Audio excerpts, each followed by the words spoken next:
I don't think people really register just how great Eddie Murphy was from 1980 to 1990. That decade was just a sheer display of excellence, like probably pound for pound the greatest decade for anybody of all time.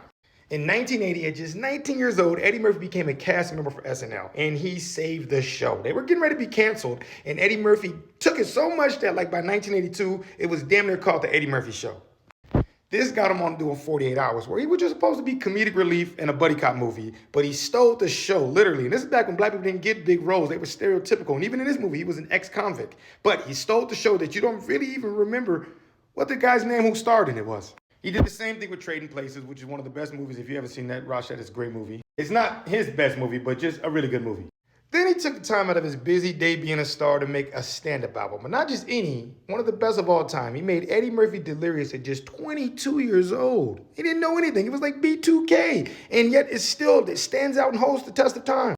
Then Paramount's like, we see the vision, and they give him the lead role in Beverly Hills Cop, which was originally penned for Sylvester Stallone after Rocky, so this is like blockbuster big, and Eddie Murphy rocked it. He was the first black actor to lead a movie that ended the year #1 in the box office. He was the first black movie star. Now he's a rock star, right? So now he's just literally being a rock star in the 80s where it was like fun. You didn't have cameras, so you could do whatever you want. He's hanging out with Rick James and he decides he wants to do music. And he makes the song Party all the time, which still bops to this day. And then just a fun, he made Golden Child, which is great, but not his best work. He also wanted to give back. One day when he was his peak fame, he went into New York Comedy Club and he just came in there to laugh and have a good time. And they had no black comedians. So he told the manager, hey, put a black motherfucker on stage. And they had nobody there except for one person who was out back folding chairs. And he got on stage and he rocked it. And Eddie Murphy's like, you know what? I'm gonna put you on my next movie. And that's how Chris Rock got on Beverly Hills Cop 2, his first acting credit.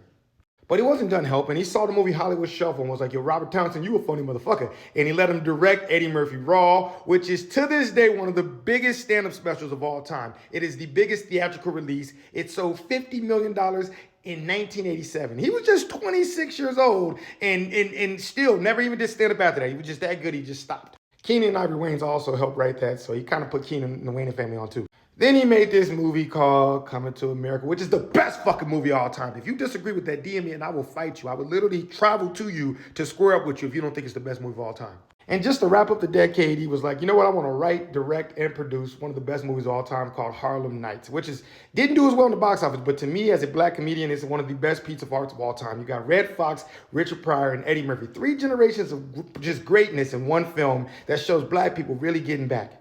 So for Black History, I just want to give a shout out to Eddie Murphy, who just dominated a decade and created paths for Denzel Washington, Will Smith, Michael B. Jordan, just black movie stars. We wouldn't have been there without him, and his